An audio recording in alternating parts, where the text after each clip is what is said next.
Halo Alina, jadi hari ini aku bakal jelasin tentang sistem reproduksi. Tapi ini yang part 1 ya. Dan pertemuan kali ini aku lebih fokus untuk membahas tentang siklus selnya itu sendiri. Nggak lebih ke organ-organnya. Kenapa? Karena siklus sel itu menurutku adalah sebuah fundamental dari materi biologi. Misalkan nih kita manusia, hewan, tumbuhan, ataupun makhluk bersel satu, prokaryotik, kita tuh semua punya siklus selnya masing-masing. Dan pada materi kali ini sistem reproduksi lebih membahas tentang sel gametnya, misalkan kayak sel ovum dan sel sperma. Oke. Apa itu siklus sel? Nah, siklus sel itu adalah sebuah putaran rangkaian kejadian yang dialami oleh sel dengan tujuan perkembangan dan pembelahan sel. Nah, berikut adalah jenis sel berdasarkan cara mereka menjalankan siklus sel. Yang pertama, sel labil. Sel labil adalah sel yang menjalani siklus selnya secara terus-menerus, sehingga sel terus membelah dan menghasilkan sel baru dalam waktu tertentu. Contohnya, sel epidermis kulit dan sel darah merah. Nah, contohnya nih, kita kalau lagi skincarean, lagi menggunakan exfoliating toner atau lagi scrubbing itu kan bisa mempercepat regenerasi epidermis kulit kita. Nah, makanya siklus selnya itu menjalani terus menerus gitu, biar sel kulit kita berganti-ganti terus gitu. Dan juga sel darah merah, perlu kamu ketahui juga, sel darah merah itu waktu durasi dia hidup dalam tubuh kita adalah sekitar 120 hari. Berarti tandanya setelah 120 hari itu dia akan pecah gitu. Terus juga selanjutnya ada sel stabil, itu sel yang meneruskan siklus selnya apabila terdapat kerusakan atau bila diperlukan. Contohnya sel hati dan sel tulang. Jadi sel stabil ini akan lanjut kalau ya ada kerusakan, misalkan sel tulangnya rusak, berarti baru deh siklus selnya dilanjutin. Selanjutnya ada sel permanen, adalah sel yang tidak meneruskan selnya walaupun terjadi kerusakan. Contohnya sel otot dan sel saraf. Nah, contohnya nih, kita tuh kalau udah rusak nih sel sarafnya atau sel ototnya, ya udah gak bisa balik lagi. Misalkan orang yang stroke terkena sarafnya, berarti ya udah sarafnya nggak bisa kembali normal lagi. Terus juga seperti penyakit Parkinson, nah itu kan autoimun ya, udah nggak bisa balik normal lagi. Nah, perlu kamu ketahui juga, sel labil ini yang pertama, sel labil itu walaupun dia menjalani siklus selnya secara terus menerus, mungkin kamu pernah berpikir kalau overproduction gitu, enggak ya, dia tuh nggak kayak tumor atau sel kanker gitu. Sel kanker adalah sel yang bermitosis secara terus menerus, uncontrolled kan, nggak terkontrol. Nah, tapi kalau sel labil itu ya memang sel darah merah atau sel epidermis kulit ini memang punya durasi hidup yang pendek juga, makanya diikuti dengan siklus selnya yang terus menerus biar dia tuh nge-replace sel-sel yang nantinya akan mati gitu. Nah, terus bisa kamu lihat juga di sini dari diagramnya, menurut kamu lebih banyak yang interfase M atau cytokinesis? Lebih baik yang interfase kan? Karena interfase tuh ada banyak tahapannya, G1, S, dan G2. Nah, mungkin selama ini kamu belajarnya hanya fase M ya. Fase M tuh mitosis atau meiosis. Nah, tapi ternyata di sebelum itu terjadilah sebuah fase yang lumayan cukup panjang dan menghabiskan energi yang banyak gitu, yaitu fase interfase. Kenapa ya interfase tuh lama banget? Ya karena we have to make sure that sel-sel yang kita produksi, sel-sel yang kita jalani untuk membelah adalah sel yang aman, tidak terjadi anomali atau keabnormalan gitu. selanjutnya aku bakal bahas tentang interfase. Nah, tahapannya sebenarnya ada 2 tahap utama, yaitu interfase sama fase mitotik. Ini tergantung kurikulum sih. Ini aku kalau grafiknya aku ambil dari kurikulum Cambridge. Kalau Cambridge itu dibagi jadi 3, yaitu interfase, fase M, dan cytokinesis. Tapi kalau aku baca-baca lagi, kalau di buku Kurnas itu dibagi cuma jadi 2, interfase dan fase mitotik. Jadi cytokinesisnya itu gabung sama fase M-nya tadi. Nah, interfase tuh lingkup banyak fase juga nih. Ada fase G1, S, dan G2. G1 tuh stands for gap 1. Kalau S tuh stands for synthesis. Kalau G2 tuh stands for gap 2. Nah, pada interfase ini dia sebenarnya lebih mempersiapkan ya. Nah, terus selanjutnya ada fase mitotik. Fase mitotik tuh bukan berarti mitosis ya. Mitotik tuh ada amitosis, meiosis, mitosis. Jadi semua siklus ini itu tuh menjalani fase mitotik gitu. Basically kalau amitosis, meiosis, dan mitosis kan fase pembelahan ya. Nah, selanjutnya aku bakal bahas tentang interfase. Nah, fase G1 itu apa ya? Lebih kayak send the signal for the cell gitu. Jadi kan G1 tuh benar-benar tahap interfase yang paling awal. Interfase udah paling awal dan G1 tuh yang paling awalnya lagi. Jadi kalau sel udah mulai mau membutuhkan untuk membelah, nah G1 tuh dikasih sinyal lah gitu sama protein yang namanya cyclin. Nah, protein yang namanya cyclin. Nah, di fase G1 ini terjadi pembesaran sel. Pembesaran sel diikuti dengan pembesaran sitoplasma dan organel sel. Misalkan organel sel tuh kayak nukleus,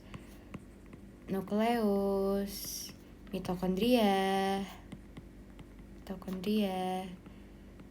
dan juga retikulum endoplasma dan lain sebagainya. Organel sel yang ada di seluruh sel lah pokoknya.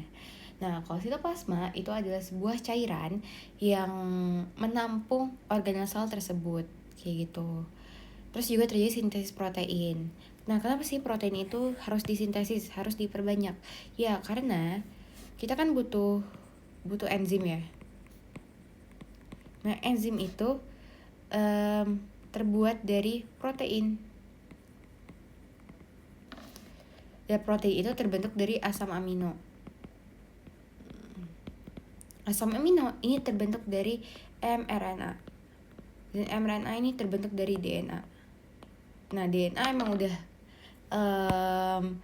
dari sananya kita memang punya DNA kan. Nah, DNA ini bakal ditranskripsi menjadi mRNA lalu ditranslasi menjadi asam amino. Asam amino itu adalah protein itu adalah polipeptida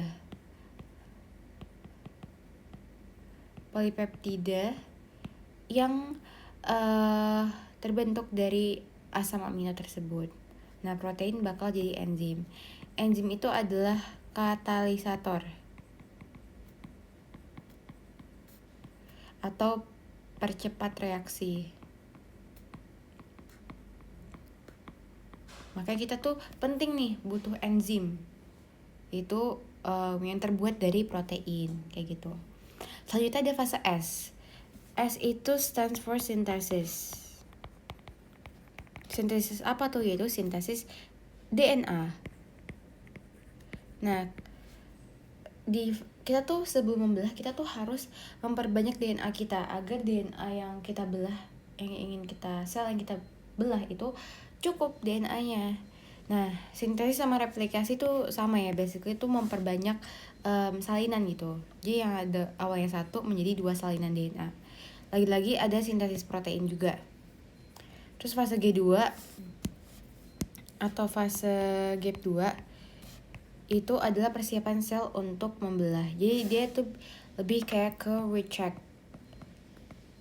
sebelum fase M gitu.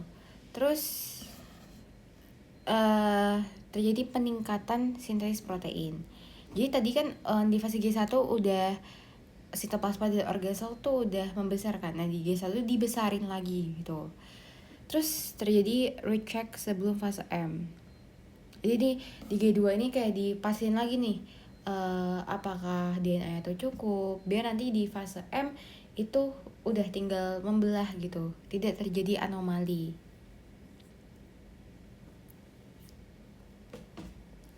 Selanjutnya ada fase M, fase pembelahan sel. Oh ya, sampai situ ada yang pengen kamu tanyain nih, Aliana?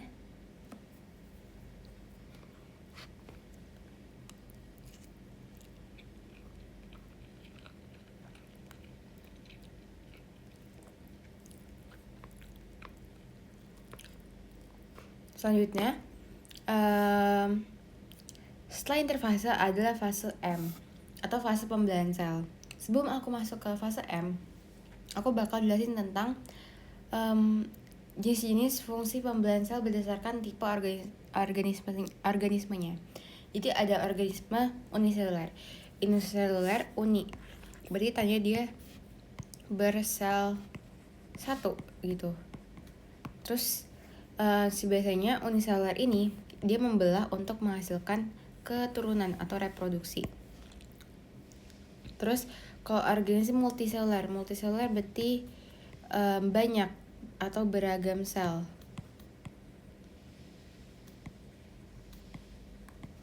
Terus biasanya mereka membelah untuk pertumbuhan, perkembangan, dan perbaikan dan atau regenerasi. Ini biasanya kayak manusia, kita, hewan, dan tumbuhan. Terus juga ada jenis pembelahan sel dibagi menjadi 3, yaitu amitosis, mitosis, dan meiosis. Amitosis itu terjadi untuk bakteri. Atau ya, bakteri kan prokariot. Kalau mitosis itu biasanya di sel tubuh manusia. Kecuali sel gamet. Terus juga meiosis terjadi di sel gamet. Contohnya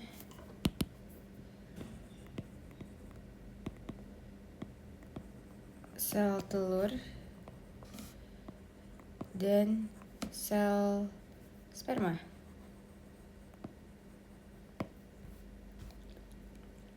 Oke.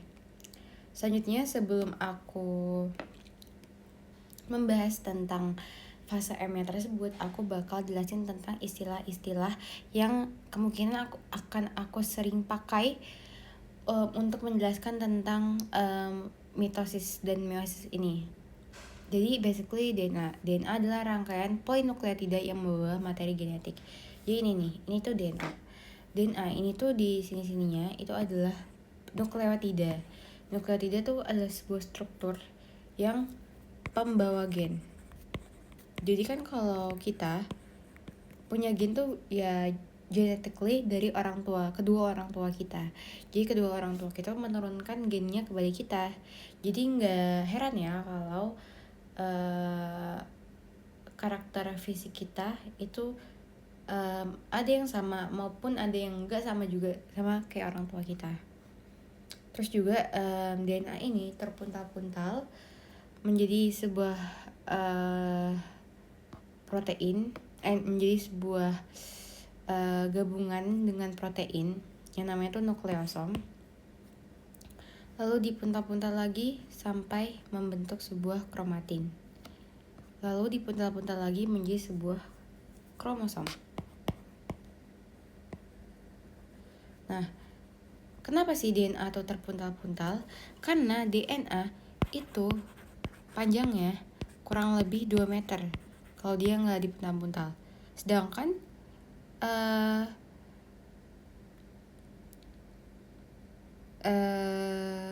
nukleus kita kecil kan, Ya makanya dengan DNA yang terpuntal-puntal ini menjadi sebuah kromosom, itu membantu kromosom tuh bisa masuk ke dalam nukleus gitu, ke dalam inti sel kayak gitu. Terus nih gambaran dari kromosom. Jadi ada 2 lengan gini. Nah ini yang di tengah-tengah ini itu adalah sentromer. Yang ini itu adalah telomer. Jadi sentromer ini adalah bagian yang di tengah, tapi itu nggak ada materi genetik, nggak ada gen. Jadi itu nggak menurunkan gen. Jadi gen tuh hanya ada di lengan-lengannya ini aja. Terus telomer ini apa? Telomer itu yang paling ujung dan juga itu untuk memperpanjang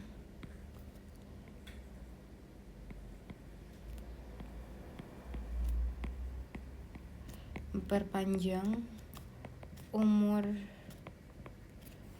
kromosomnya.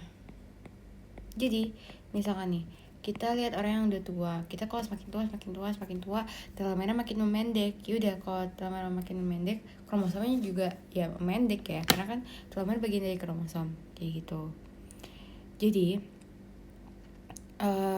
nggak heran ya kalau orang tua itu performa tubuhnya jadi kurang baik ya. Salah satunya nih karena kromosomnya sudah mulai memendek kayak gitu.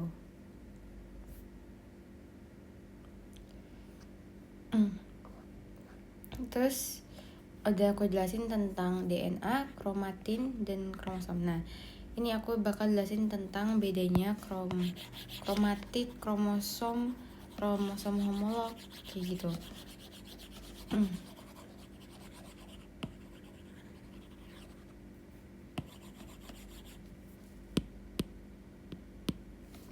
Jadi kan yang seperti aku bilang, kalau ini adalah yang sebelah kiri, ini adalah kromosom yang sebelum bereplikasi, dan sebelah kanan ini adalah kromosom yang setelah direplikasi.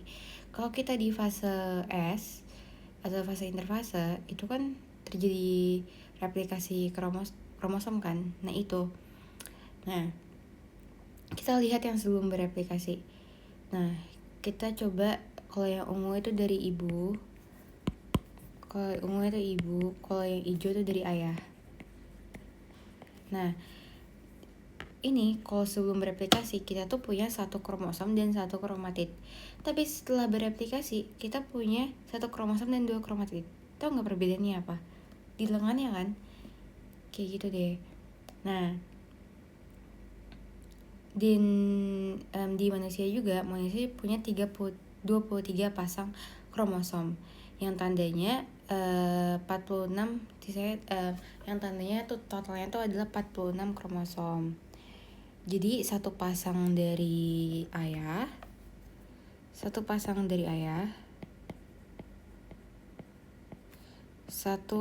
dari ibu. Itu. Nah, terus kromosom yang sudah membelah ini menjadi mempunyai 2 kromatid atau 2 lengan yang namanya tuh sister kromatid gitu. Terus juga apa itu kromosom homolog? Kromosom itu homolog adalah kromosom yang berpasangan. Sepasang kromosom dari orang tua kita yang memiliki tempat gen atau lokus yang sama, namun bisa saja dengan alel yang berbeda. Misalkan nih, ini kan gen nih, lokus di gennya ini tuh yang aku tandain warna kuning ini tuh bisa aja pembawa gen mata gitu. Yang ini berarti ini juga nih yang punya ayah, ini juga gen mata. Terus bagian sini pembawa warna rambut, tapi ya karena orang tua kita punya karakteristik yang berbeda, ya itu berarti alelnya berbeda. Alel tuh kayak variasi gen. Misalkan ibu kita punya kulit cerah. Di sini berarti kulit gelap, kayak gitu. Jadi sama-sama kulit, mengkodekan kulit, tapi asalnya atau variasi gennya tuh bisa saja berbeda atau bisa aja sama ya. Terus di sini juga mungkin di sini mata biru, di sini mata ayah kita hitam, kayak gitu. Itu adalah kromosom homolog, yaitu sepasang kromosom dari orang tua kita yang memiliki tempat gen atau lokasi yang sama namun bisa saja dengan alel yang berbeda gitu. Nih udah aku bilang kromosom yang memiliki ukuran, bentuk, dan jumlah gen yang sama. Ini kalau kita mengidentifikasi kromosom in the real. Nih jadi ini kan nih dari ayah satunya, ini dari ibu. Ini sebelum bereplikasi ya, replikasi. Nah kalau kamu lihat juga semakin dia banyak nomornya, semakin ke satu ke dua itu kan semakin memendek ya. Nah itu yang harus kamu notice. Terus juga perbedaannya juga bisa dari sininya, X, Y. X itu berarti dari ibunya, Y itu dari ayahnya. Terus kamu juga harus tahu nih kalau perempuan itu kromosomnya itu XX, kalau laki-laki itu XY. Nah kalau laki-laki berarti kromosom X-nya itu berasal dari ibunya, kalau kromosom Y-nya dari ayahnya. Kalau perempuan berarti salah satu kromosom X-nya dari ibu dan salah satu lagi dari ayah. Karena kan ayah masih punya kromosom X kan, kayak gitu. Nanti kan makanya aku bilang tadi 23 pasang. Jadi satu pasangnya lagi ada X sama Y ini tuh satu pasang gitu. Makanya total ada 23 pasang, kayak gitu. Terus juga adakah yang mau kamu tanyakan sampai sini?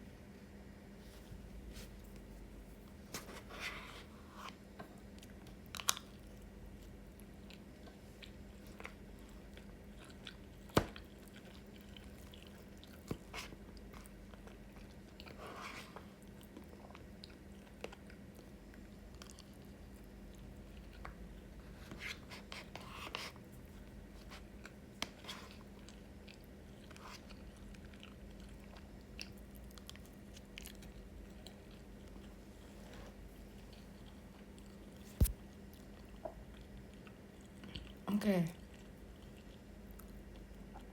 Kita lanjut ke fase M, pembelahan sel. Yang pertama kita bahas yang paling simpel dulu, yaitu amitosis atau disebut juga dengan pembelahan biner. Dan terjadi pada sebagian besar prokariotik, contohnya bakteri seperti amuba. Nah, langsung aja kita ke tahapannya. Jadi ini awalnya kromosom ya. Ini kromosom tapi sayangnya di gambar ini belum nggak terlalu kelihatan lengan-lengannya. Kromosom ini bakal direplikasi lalu separated, lalu selnya atau ya membran selnya, dinding selnya dan sitoplasmanya itu starts to division, lalu udah deh division into two cells. Nah ini tuh nggak hanya dua ya, ini tuh yang ini bisa berkembang lagi, yang ini bisa berkembang lagi, mungkin yang anakannya lagi bisa berkembang lagi dan selanjutnya. Terus juga kenapa mitosis tuh sangat-sangat simple ya, karena ya basically prokaryotik itu kan sel yang nggak punya membran inti sel. Nah dan juga prokaryotik itu lacks of organelle cell yang kompleks gitu loh, dia nggak sekompleks eukaryotik. Kalau eukaryotik kan punya membran inti sel, terus juga punya dan DNA-nya tuh terperangkap gitu dalam membran inti selnya. Terus juga punya nukleolus, punya pokoknya lebih kompleks kan. Makanya semakin tidak kompleks maka pembelahannya juga semakin simpel. Contohnya bakteri ini. Terus juga sel anakan yang dihasilkan itu sifatnya punya identik yang sama dengan induknya. Selanjutnya ada fase mitosis, yaitu fase di mana pembelahan yang terjadi pada sel-sel tubuh seperti sel kulit, sel mukosa lambung itu terjadi gitu. Jadi fase mitosis itu lebih untuk ke sel-sel tubuh, bukan sel-sel gamet seperti meiosis. Terus menghasilkan dua sel anakan yang sifatnya identik dengan induknya atau 2N diploid. Terus untuk cara ngapalnya biasanya aku bilangnya PMAT, profase, metafase, anafase, dan telofase. Selanjutnya aku bakal bahas tentang profase. Yang pertama, bisa kamu lihat sini yang gambar aku lingkaran ini yang warna merah itu kan adalah sebuah membran inti sel ya, bukan membran sel. Membran sel tuh yang ini, yang paling luar. Kalau membran inti sel berarti dalam. Membran inti sel itu start for untuk menghilang gitu, terdegradasi. Terus nukleusnya juga mulai menghilang. Terus juga terbentuknya mikrotubulus dan benang spindle. Ini tuh kan sentrosom. Nah, sentrosom ini yang warna biru ini, biru muda ini itu akan menghasilkan mikrotubulus yang nantinya mikrotubulus itu akan memproduksi sebuah benang spindle. Benang spindle tuh yang ini, di warna biru ini, yang akan berkaitan dengan kromosom. Lalu nukleus itu juga breaks down. Terus juga inti sel menghilang. Terus juga sentrosomnya tadi akan mulai bergerak ya ke kutub yang berlawanan. Jadi hanya mulai bergerak. Terus juga kromosomnya tadi itu kromosom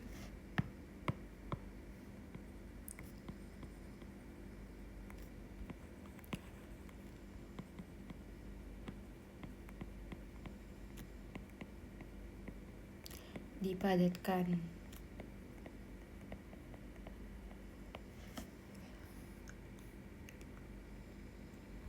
Lebih dipadatkan. Jadi kalau kita lihat dari mikroskop, kromosomnya tuh bisa lebih kelihatan gitu. Nanti aku kasih tahu deh gambar dari mikroskopnya kayak gimana. Terus juga ada fase metafase. Metafase basically kromosomnya itu akan berada di bidang ekuator. Nah, sentrosomnya tadi yang bergerak itu sudah sampai ke kutubnya masing-masing. Nah, secara detail benang spindle itu sebenarnya menempel pada kinetokor atau pada sentromer.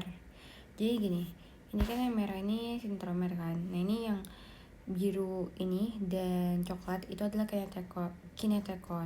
Kinetokor itu adalah sebuah protein lah yang membantu pelekatan antara sentromer dengan benang spindle itu. Jadi benang spindle itu attached to the chromosome, tapi lebih spesifiknya ke sentromer. Oke, selanjutnya ada tahap anafase. Anafase itu tahap dimana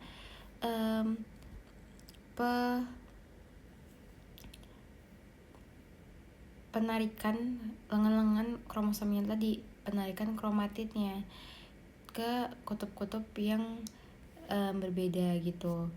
Terus juga each chromosome splits at the centromer. Jadi kan awalnya kayak gini, terus ditarik kan sama benang spindle, lalu udah pulled apart by microtubules. Microtubules tuh bisa juga dibilang benang spindle ya. Jadi tuh kayak gini, di dalam sentrosom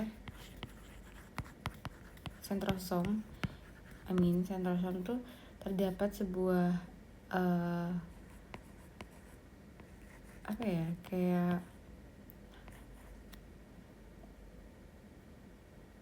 mikrotubulus gitu. Mikrotubulus yang namanya itu nih aku jelasin.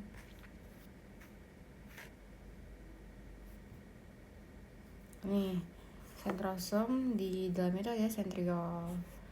Sentriol ini terbentuk dari mikrotubulus. Nah ini sentriol nih. Nah ini mikrotubulus. Jadi sebenarnya sentriol itu made up from microtubulus. Nah sentriol dan sentrosom ini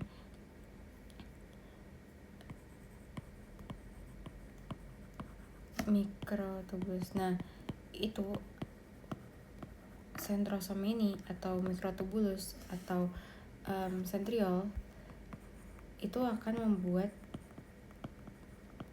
benang spindle gitu.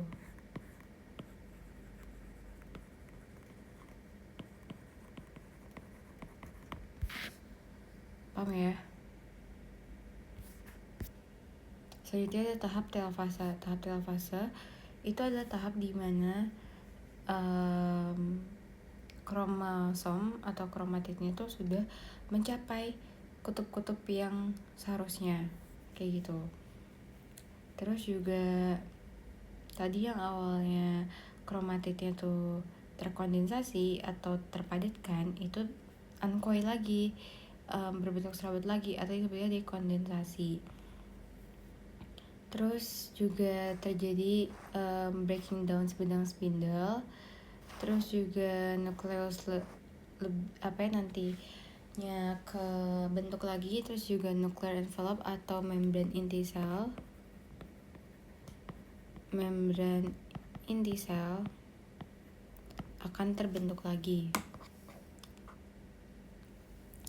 Dan selanjutnya yang aku bilang tadi, cytokinesis. Cyto itu dari bahasa cytoplasma. Kinesis itu membelah. Makanya sitokinesis itu adalah pembelahan sitoplasma kayak gitu. Ini neuron-neuron ini kan sitoplasma kan. Nah itu terjadi pembelahan cytokinesis atau sitoplasma. Terus juga yang sel anakannya mitosis itu kan 2N atau diploid. Nah bedanya 2N sama N itu apa sih? Kalau 2N itu nanti dia bakal berbentuk kromosom homolog. Misalkan yang warna merah kita tandain dari ibu kita, yang biru dari ayah kita. Nah berarti kalau kromosom homolog kan berpasangan tuh, ya satu dari ibu dan satu dari ayah, yang sama gitu secara ukuran, secara susunan lokus, susunan gennya itu sama persis. Nah bisa berbentuk kromosom homolog kan, dan juga identik dengan induknya. Nah kalau N atau haploid dia tuh ya gak bisa berpasang-pasangan gitu, bukan kromosom homolog lah.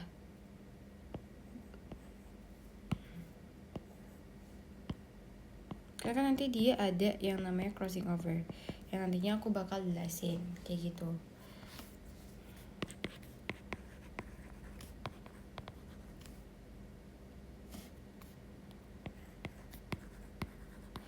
Ada crossing over.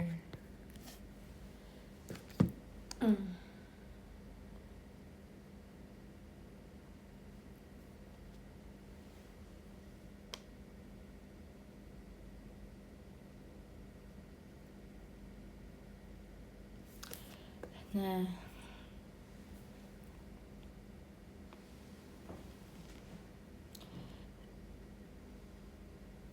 nanti hasil jadinya adalah 2 sel anakan yang identik ya, dan 2N diploid. Terus selanjutnya ada fase meiosis. Nah meiosis itu apa? Meiosis adalah pembelahan yang terjadi pada sel gamet, yaitu sel sperma dan ovum, dan menghasilkan 4 sel anakan yang tidak identik dengan induknya, tetapi memiliki warisan sifat dari induknya. Jadi ya sebenarnya gak identik, tapi pastinya mempunyai warisan dari kedua orang tuanya atau induknya. Sel anakan memiliki jumlah kromosom separuh dari jumlah kromosom sel induk. Sel induk kan 2N ya, atau kita lah gitu ya, tapi kalau sel gamet kita ya N gitu. Terdiri dari meiosis 1 dan meiosis 2. Ini ya, tapi aku bakal jelasin secara detailnya di slide berikutnya. saat berikutnya tuh ada profase 1. Nah ini kan ada leptoten, zigoten, pakiten, diploten, diakinesis. Nah biasanya aku cara menghafal tuh adalah lazy padidis. Dari untuk leptoten, Z untuk zigoten, P-nya tuh pakiten, D untuk diploten, dis-nya tuh diakinesis. Aku jelasin satu dulu. Kalau leptoten itu membran inti selnya terjadi penggandaan kromosom. Jadi kan kalau di fase S itu kan terjadi sintesis DNA kan. Nah yaudah di leptoten ini dilanjutin lagi gitu. Terus jadi kondensasi. Kalau kondensasi itu pempadatan kromosom kayak gitu. Terus juga di fase zigoten itu akan terbentuk sinapsis atau bivalen. Nah sinapsis ini basically adalah tempat atau poin atau titik di mana pelekatan kromosomnya tuh melekat gitu. Antara ini kan kromosom homolog ya. Yang merah tuh dari ibu, yang biru dari ayah. Lalu selanjutnya ada pakiten, itu akan membentuk tetrad dan mulai pindah silang. Pindah silang ini bisa disebutnya adalah crossing over.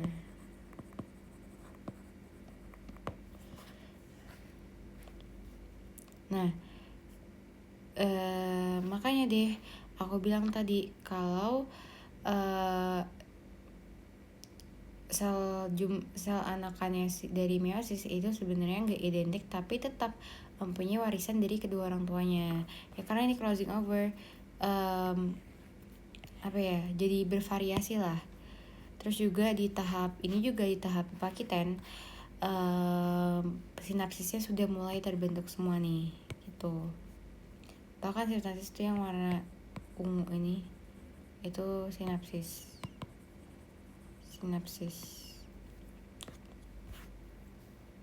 Terus di fase diploten terbentuk kiasma. Kiasma itu adalah hasil akhir dari crossing over atau sempurnanya gitu. Terus juga kompleks sinapsis tadi itu juga udah mulai menghilang.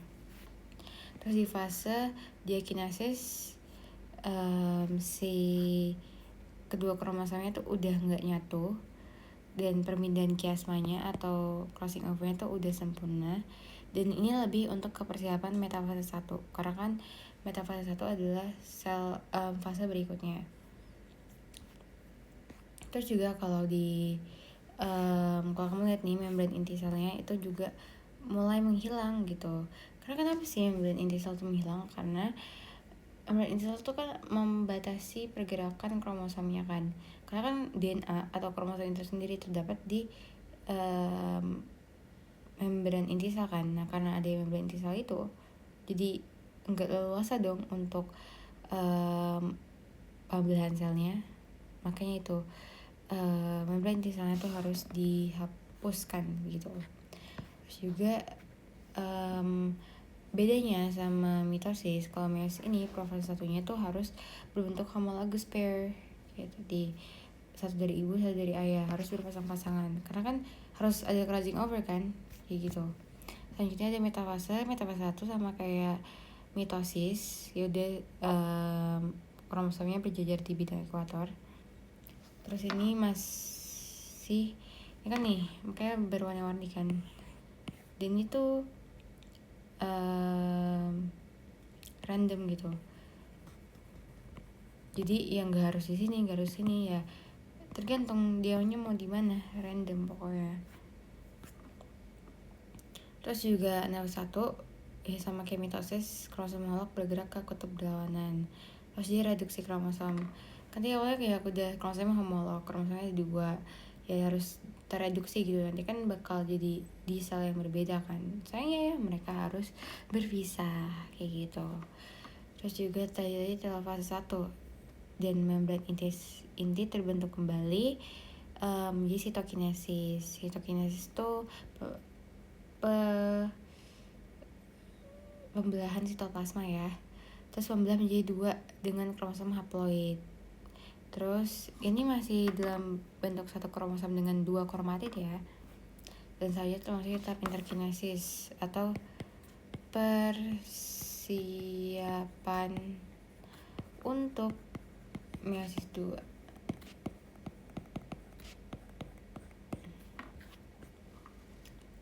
Nah, meiosis 2 tuh basically hampir sama kayak mitosis, ya kromosomnya sudah mulai terlihat lagi. Bedanya ya dia ada 2 sel ya. Kalau mitosis kan hanya 1 sel aja tuh.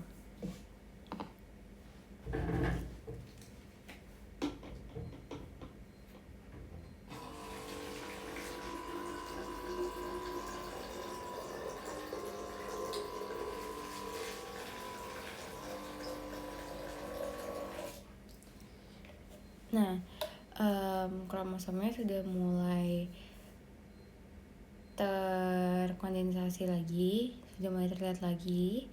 Lalu sentrosomnya mulai memproduksi benang spindle. Lalu pada tahap metafase 2, nuclear membrane atau envelope-nya itu already broken down in previous stage. Previous stage itu maksudnya tahap profase ya. Terus pada tahap metafase ini juga di kromosomnya akan berjejer gitu di bidang ekuator gitu. Nah, fase 2 baru deh ditarik oleh benang spindle, lalu dalam fase 2 terjadi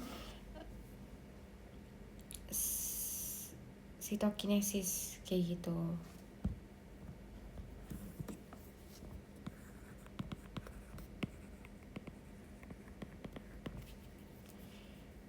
Baru deh menjadi 4 sel anakan. Sel anakannya yang N kayak gitu.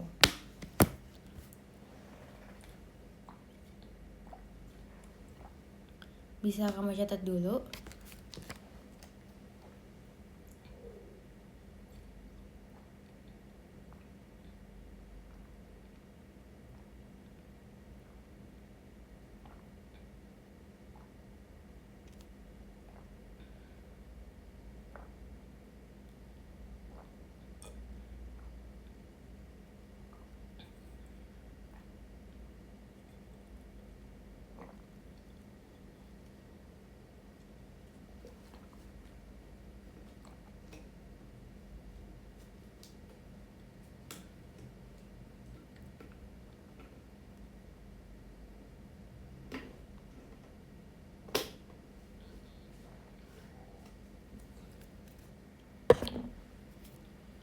Oke, lanjut ya.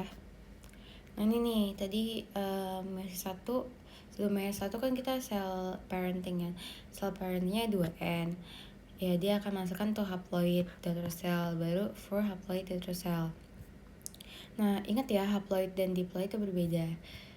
Kamu jangan ngira kalau haploid dan diploid tuh, kalau haploid tuh N berarti dia hanya punya 1 lengan gitu kak. Enggak, kalau diploid berarti dia punya 2 lengan kak. Enggak juga. Ya misalkan ini kan punya 2 lengan ya, 2 kromatik. Ya dia tetap N. Kenapa dia N? Karena ya dia tuh gak bisa berpasangan sama siapa coba. Yang kuning berpasangan sama siapa? Yang ungu berpasangan sama siapa? Kan pengertian dari kromosom homolog adalah bentuk kromosomnya, susunan gennya itu kan harus sama gitu, ya kan? Tapi ya ini udah random gitu, dia nggak bisa untuk kromosom homolog. Nah sebenarnya tergantung ya, mitosis tadi bisa juga 2N menjadi kromosom dengan 2 lengan, tapi ya itu kalau sudah di tahap fase S tadi, sudah melewati fase S, baru dia bisa 2 lengan. Tapi kan kalau fresh from the oven dari mitosis ya udah hanya punya 1 lengan, tapi 1 kromosom dari ayah dan 1 kromosom dari ibu kayak gitu. Jadi jangan pusing ya bedain kromosom yang haploid dan diploid. Oke. Selanjutnya aku bakal jelasin tentang meiosis mungkin secara video. In this lesson, we'll explore the details of what happens during the phases of meiosis. Meiosis, sometimes called reduction division, is the type of cell division that produces gametes. By gametes, we mean sex cells, such as sperm cells in males and egg cells in females. Meiosis is broken down into two stages of cell division, called meiosis I and meiosis II. Meiosis I has 4 phases: prophase I, metaphase I, anaphase I, and telophase I. And meiosis II also has 4 phases: prophase II, metaphase II, anaphase II, and telophase II. Let's look at what happens during meiosis I. Prophase I starts with a diploid cell. Its chromatin contains 2 uncoiled, spread-out sets of chromosomes, one from each parent. After the DNA in the chromatin replicates, it condenses into the more familiar X-shaped chromosomes. The replicated DNA is the same in the identical sister chromatids of each chromosome. In a process called synapsis, each chromosome pairs up with and binds to its corresponding homologous chromosome, forming a tetrad. A tetrad is the group of 4 sister chromatids in paired homologous chromosomes. The chromosomes contain genetic information called genes. These genes were inherited from each parent. And different versions of the same gene on each chromosome are called alleles. In a process called crossing over, chromatids from each homologous chromosome exchange segments of alleles. Also called recombination, crossing over randomly happens on every chromosome, resulting in different gene combinations. This explains why every gamete is genetically different from every other gamete. Crossing over results in genetic variety in offspring. This is why children are different from their biological parents, as well as from their biological siblings. Continuing on with prophase I, the nuclear membrane disappears. The centrioles move to opposite ends of the cell, and spindle fibers fan out from them. Next, in metaphase I, the homologous chromosomes line up at the equator and attach to spindle fibers from opposite poles. During anaphase I, spindle fibers separate the homologous chromosomes in each tetrad and pull them to opposite poles of the cell. The cell enters telophase I with 1 chromosome from each homologous pair at separate poles. However, each chromosome still consists of sister chromatids. Keep in mind that each chromosome's sister chromatids are no longer identical because of the allele exchange that happened during crossing over. Then, spindle fibers disappear and the nuclear membrane reforms around the chromosomes. Finally, cytokinesis occurs. Meiosis I ends with 2 genetically different haploid daughter cells. Each haploid cell contains only 1 set of chromosomes, consisting of paired sister chromatids. Both cells now enter the next stage, meiosis II. However, unlike meiosis I, DNA does not replicate before meiosis II begins. Once again, in prophase II, the nuclear membrane disappears, and spindle fibers fan out from the 2 sets of paired centrioles. During metaphase II, the chromosomes in each cell line up at the equator and attach to spindle fibers from both poles. During anaphase II, the sister chromatids of each chromosome separate and move to opposite poles. Once the sister chromatids separate, they're called chromosomes. Finally, during telophase II, the spindle fibers disappear and nuclear membranes reform. And cytokinesis occurs in both cells. Meiosis II ends with 4 genetically different haploid daughter cells, each containing only 1 set of chromosomes. Some key points to remember about meiosis. It begins with a diploid cell. Meiosis only produces gametes. Gametes are genetically different haploid cells, sperm cells in males and eggs in females. Meiosis has two stages of cell division, called meiosis I and meiosis II. During meiosis I, homologous chromosomes separate to produce two haploid cells, each containing chromosomes in the form of paired sister chromatids. In meiosis II, the sister chromatids separate in both cells, becoming individual chromosomes. Cytokinesis of these cells produces 4 genetically different haploid gametes. And here are some key points to remember about prophase I. The pairing of homologous chromosomes, called synapsis, occurs. Each pair of homologous chromosomes, consisting of 4 chromatids, is called a tetrad. During the process of crossing over, chromosomes in homologous pairs exchange segments of alleles. Crossing over results in genetic differences in gametes. All gametes produced by meiosis are haploid.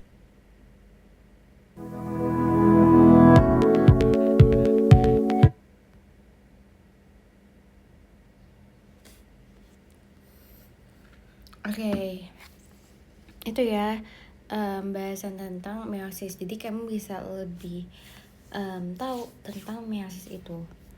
Terus juga mungkin aku tulis lagi kalau meiosis itu kan menakannya haploid atau N atau terbentuk dari 23 kromosom dan terjadi pada sel gamet. Tapi kalau mitosis itu diploid, jadi 23 pasang, harus ada pasang kromosom.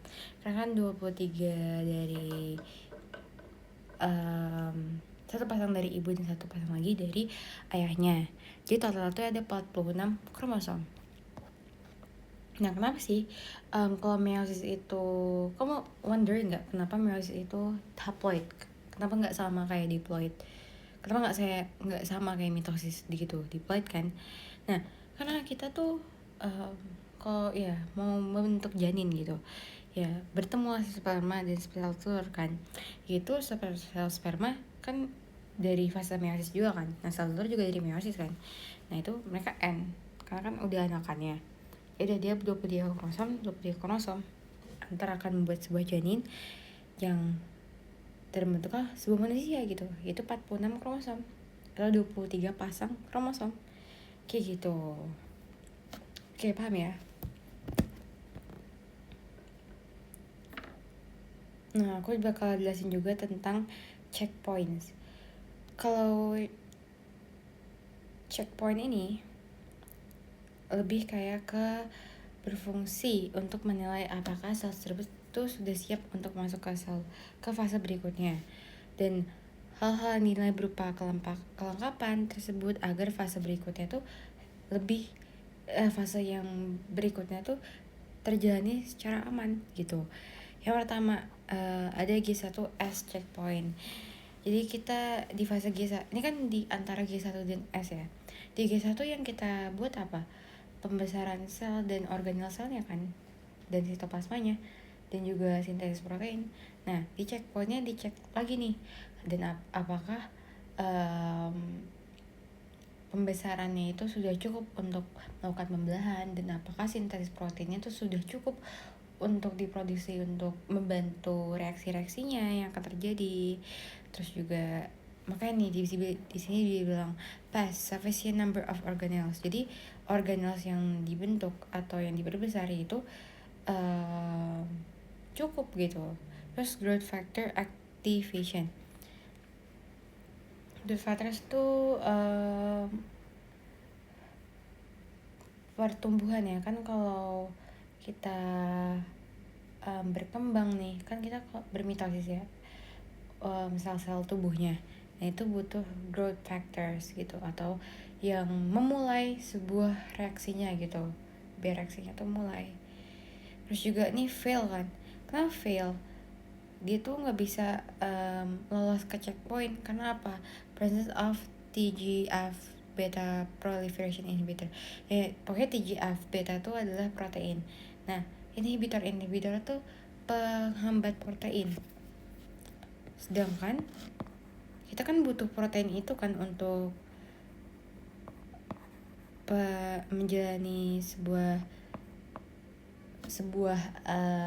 reaksi, karena kan enzim terbentuk dari protein gitu. Nah, makanya deh, karena ada inhibitor ini ya si proteinnya tuh inaktif. Terus juga ATP defisiensi, kekurangan ATP. Nah, ATP itu adalah energi ya.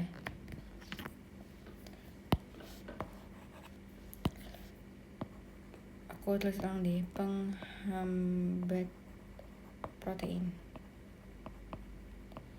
Terus ATP itu adalah energi. Jadi energi yang tubuh kita itu tersimpannya dalam bentuk ATP ya gitu. Nah, baru deh kalau dia lolos semuanya, lolos nih misalkan sufficient number of organelles, growth factorsnya aktif, terus proteinnya juga aktif tanpa inhibitor, terus energinya juga cukup, makanya dia bisa masuk ke fase S. Fase S lalu di sini ada checkpoint lagi nih, namanya G2M checkpoint. Terus karena sudah melewati fase S, nah di checkpoint ini akan dicek lagi nih. Kan tadi di fase S tadi replikasi DNA. Nah, apakah DNA yang dihasilkan, yang direplikasi itu sudah cukup untuk bermitosis gitu, untuk melewati fase M lah pokoknya. Terus apakah large cell volume-nya tuh udah cukup gitu. Tapi bakal fail. Kenapa? Misalkan di tahap udah nih sampai tahap ini aja, karena kan gak lulus checkpoint, gak bisa lanjut ke fase M, dia lanjut ke stop di sini aja ya, karena terjadi di NAD match gitu. Dan itu nggak boleh ya, nggak boleh. Makanya berarti pastiin banget lah ada checkpoint gitu. Terus di sini ada lagi tahap namanya M1G1 checkpoint. Nah, sebenarnya tahap M dan G1 checkpoint ini lebih tepatnya, lebih spesifiknya tuh ada di tahap metafase. Nah, tahap metafase kan tahap dimana kromosom itu berjajar di bidang ekuator kan. Nah, dan juga tepat di mana benang spindle tuh menempel pada kromosom, spesifiknya di centromere. Nah, di M1G1 checkpoint ini dicek lagi apakah benang spindle-nya itu perfectly attached to the centromere, biar nanti setelah di tahap anafase ya sudah perfectly menempel dan bisa ditarik secara sempurna oleh bidang spindle, jadi nggak ada yang dia terlepas sempurna gitu. Nah, baru deh kalau dia lolos berarti kalau dia lolos di tahap metafase ini berarti tandanya dia bisa lolos ke tahap anafase dan seterusnya kayak gitu. Ini contohnya nih, dia tuh checkpoint tuh kayak seperti lampu merah gitulah. Yang pertama, ini kan pada tahap prometafase kan. Prometafase berarti sebelum metafase. Ini kan belum terattach sempurna nih, makanya dia merah kan, kayak nggak boleh masuk gitu. Tapi pada saat tahap metafase yang perfectly, dia kan sudah attach sudah spindle kan, makanya dikasih jalan merah, lalu bisa lanjut ke tahap anafase kayak gitu. Terus juga nih, ada juga G1 checkpoint. Nah, sebenarnya apa tuh Kak? Jadi sel tuh checkpointnya meriksa lagi nih, apakah selnya sebenarnya butuh nggak sih untuk bersiklus kembali, untuk menjalani siklus sel, apakah dia butuh itu, atau dia harus menjalani tugas sel seperti pada umumnya tanpa menjalankan siklus sel kayak gitu. Makanya setelah diperiksa ya udah, kalau dia butuh cukup aja, nggak usah bersiklus sel lagi, makanya ya udah masuk ke fase G0, yaitu fase istirahat. Makanya warna merah nih, kalau di warna merah tandanya nggak bisa lanjut ke fase G1 dong, dia harus fase istirahat ke fase G0 gitu. Kalau dibilang harus bersiklus sel kembali, harus beraplikasi kembali, makanya dia diberi warna hijau, makanya dia bisa melanjutkan G1-nya lagi kayak gitu. Oke, ini aku kasih lihat secara bentuk mikroskopiknya. Kita bisa nih interfase kan kurang kelihatan jelas ya benang-benang spindle itu. Terus di tahap profase udah mulai kelihatan nih lengan-lengannya. Nah ini prometafase tuh sebelum metafase tapi setelah profase, jadi kayak semi metafase tapi belum sempurna gitu. Jadi ini kayak belum berjejer persis kan di bidang ekuator. Lalu pada tahap metafase udah nih perfectly udah di bidang ekuator. Baru tahap anafase terjadi penarikan. Ini bidang spindle yang warna merah, kromosom tuh yang warna ungu pekat gitu. Baru ini adalah telofase kayak gitu, atau sitokinesis. Ini kan di sitokinesis kayak gitu. Nah, oke. Aku bakal putar video tentang bedanya metalis dan meiosis, New side by cells. side comparison. Chromosome, chromatid, chromatin, transcription, translation, mitosis, meiosis. You probably have encountered this. When I was first learning about mitosis and meiosis, I learned them both separately first. And then I tried to figure out what was the same about them, what was different, why did they both matter. I would try to compare the stages by flipping through images. You know what would have really helped me? A side-by-side comparison. And that's what this video is.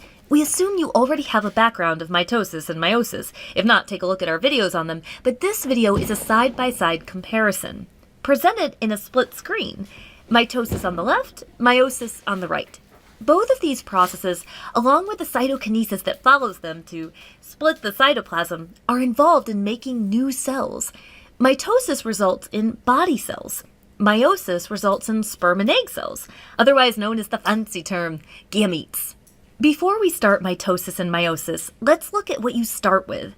Your starting cell in both mitosis and meiosis is diploid, written here as 2N. That means it has 2 sets of chromosomes. In humans, that's including 1 set of 23 chromosomes from mom and 1 set of 23 chromosomes from dad. 46 chromosomes total. During interphase, the cell duplicates the chromosomes. When you duplicate 46 chromosomes, you still say there are 46 chromosomes, as the newly duplicated portion is still attached at the centromere region. But there are actually 92 chromatids. Interphase isn't part of mitosis or meiosis, but it's a really important phase because it duplicates chromosomes before we get started. Just to point out, it's really hard to draw 46 chromosomes. We're going to use 6 chromosomes in our diagrams when we illustrate what's happening, because it's much easier to draw and visualize. Oh, and just a fun fact, some insects have 6 chromosomes, like mosquitoes. Unfortunately, I'm not a fan of mosquitoes, but mosquitoes do both mitosis and meiosis. When learning the stages, we give the acronym PMAT, which is helpful for understanding the stages. Both mitosis and meiosis go through these stages, but meiosis goes through them twice, and therefore has a number next to each PMAT stage. We're going to show some basic events for each PMAT stage, but please know that there is way more detail to explore than what we can include in this quick video. Prophase in mitosis. Remember that pro can mean before, and this stage comes before the others. The chromosomes are visible. We say they're condensing, which means they are thickening. Prophase 1 in meiosis. Happening here too, but the chromosomes are actually going to match up with their homologous pairs. The word homologous means that the chromosomes are approximately the same size and they contain the same types of genes in the same locations. With each pair, one came from mom and one came from dad. In this formation, chromosomes can transfer their genetic information and exchange it between each other. It's called crossing over. It can make for what we call recombinant chromosomes. Metaphase in mitosis. The nuclear envelope which had surrounded the nucleus was already disassembled before metaphase even started. For metaphase, I like to remember the M for middle, because in this stage, the chromosomes line up in the middle of the cell in a single file line. Metaphase 1 in meiosis. The chromosomes are in the middle as well, but they're still going to be in pairs in the middle of the cell, so it's not a single file line. Anaphase in mitosis. I like to think as the A for away, the chromatids are pulled away by the work of the spindles. They are moving to opposite sides of the cell. Anaphase 1 in meiosis. Same thing, but in this case, it's the chromosomes, not chromatids, being pulled away to opposite sides of the cell. Telophase in mitosis and telophase 1 in meiosis. The chromosomes are actually the complete opposite ends, and new nuclei are forming on each side to make two new cells. And they are starting to surround the chromosomes on both sides, as this will eventually form two cells. Cytokinesis follows to split the cytoplasm to complete the actual dividing of the cell. So at the end of mitosis and cytokinesis, we end with two identical diploid cells. In humans, they would both have 46 chromosomes.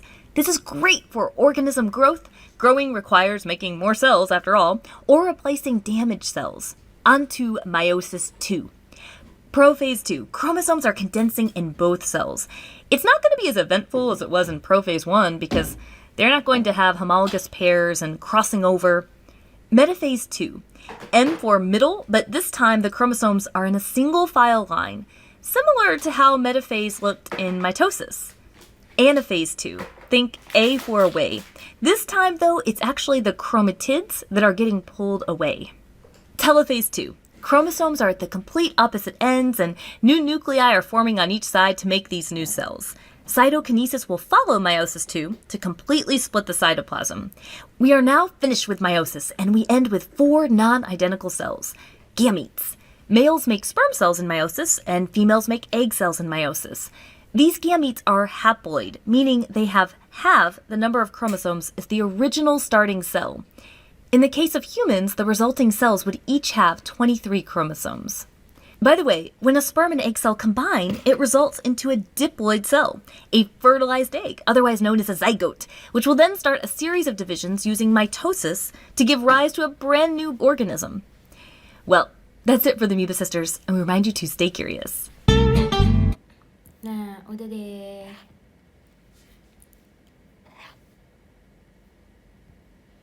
Nah, untuk latihan soalnya, tadi kan aku udah jelasin kan yang tentang ini.